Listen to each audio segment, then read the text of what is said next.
नमस्कार बच्चों, मैं रविंद्र कौशिक अपने YouTube चैनल पर आपका फिर से स्वागत करता हूँ। आज की हमारी कविता पतंग जो आलोक धनवाजी द्वारा रचित है। ये कक्षा 12वीं की कविता है, सेकंड। आइए कविता पर चलते हैं। सबसे तेज बौछारें गई, भादों गया सवेरा हुआ। यानी जो भादों का महीना है वो बीत चुका है और जो वर्षा ऋतु वो भी बीत चुकी है। अब नया सवेरा हुआ है। खरगोश की आंखों जैसा हो, सास ऐसी हो, तो वहाँ पर कौन सा अलंकार होगा? उपमा अलंकार। खरगोश की आंखों जैसा, सवेरे को खरगोश की आंखों के समान लाल बताया। जो सुबह का सूर्य निकल रहा है खरगोश की आंखों के समान लाल है।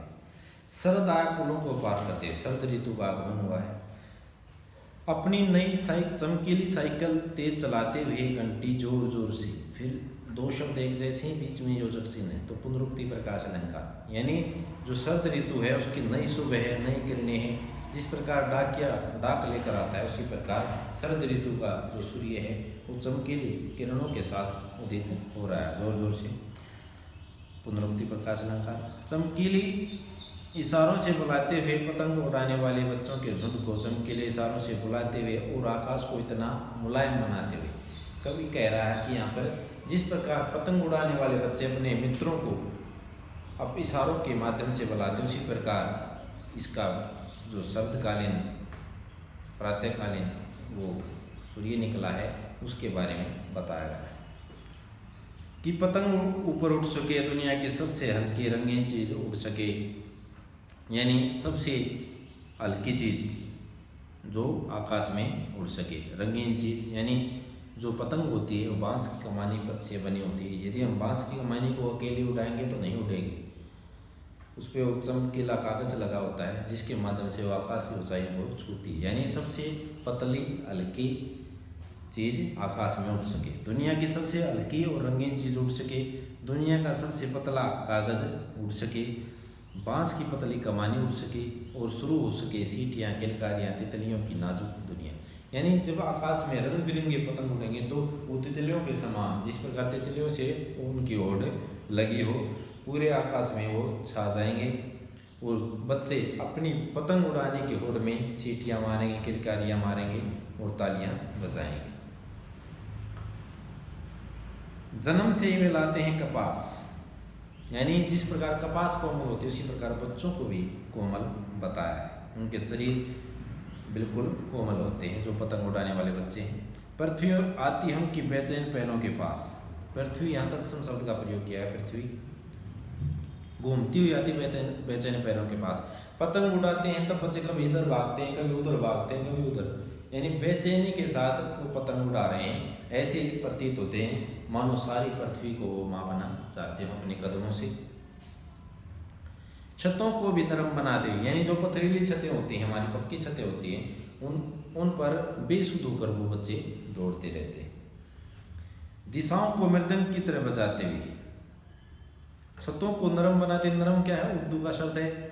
दिशाओं को मृदंग की तरह बजाते और दिशाएं मृदंग की तरह बज रही हैं। कैसे बज रही? मृदंग की तरह, कभी इधर भागेंगे, कभी उधर भागेंगे, तो छतों से जो आवाज़ आती है वो एक मृदंग होता है, वाद्य यंत्र। तत्सम शब्द का प्रयोग किया है मृदंग, तो उससे आवाज़ आती है। उसी प्रकार छतों से आवाज़ें आ रही हैं। जब वे पेंग भरते हुए चले आते हैं डाल की तरह लचीले वेग से, अक्सर शब्द फिर उर्दू का है यहाँ पे।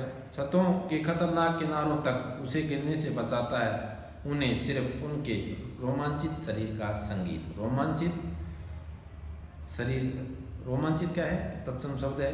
और संगीत क्या है? तत्सम शब्द है। ठीक है। पतंगों की धड़कती ऊंचाइयों में थाम लेती महज, उर्दू का शब्द महज, एक धागे के सहारे पतंगों के साथ साथ वे भी उड़ रहे अपने रंध्रों के सहारे, रंध्रों छिद्र, रोम छिद्रों के सहारे। यानी जब बच्चे पतंग उड़ाते हैं तो उनका ध्यान केवल पतंग के ऊपर होता है, वो धागे के सहारे आकाश की ऊंचाइयों को छूने, यानी वो अपनी कल्पना में मगनशील होते हैं पतंग उड़ाने में कि वो ही आकाश की ऊंचाइयों को माप रहे हों, और एक धागे के सहारे वो अपने पतंग को उड़ाते हैं और अपने जो हृदय के भावों को प्रकट करते हैं। अगर वे कभी गिरते हैं छतों के खतरनाक किनारे से, एक आध बार वो गिर भी जाते हैं और बच जाते हैं, तब फिर और निडर होकर सुनहरे सूरज के सामने आते हैं। पृथ्वी और तेज घूमती उनके बेचैन पैरों के पास। यानी कभी कभार वो गिर जाते हैं, चोट खा जाते हैं, लेकिन फिर ठीक होने के बाद दोबारा फिर सूर्य भगवान के सामने, वो सुनहरे सूरज के सामने फिर अपनी पतंग उड़ाने के लिए आते हैं। अपने बेचैन पैरों से सारी पृथ्वी को नापना चाहते हैं और फिर दुगने उत्साह के साथ छतों पर घूमते फिरते हैं और पतंग को उड़ाते हैं। आशा करता हूँ कि आपको ये पोयम समझ में आ गई होगी। यह पतंग की तुलना जैसे पतंग उड़ाते हैं पृथ्वी तेज घूमने, यहाँ पर मानवीकरण अलंकार का प्रयोग किया। मानो कि जहाँ पर आपको प्रकृति के साथ तुलना मिले वहाँ पर कौन सा अलंकार होगा? मानवीकरण अलंकार। आशा करता हूँ कि आपको ये पतंग नामक कविता समझ में आ गई होगी। जय हिंद, जय भारत।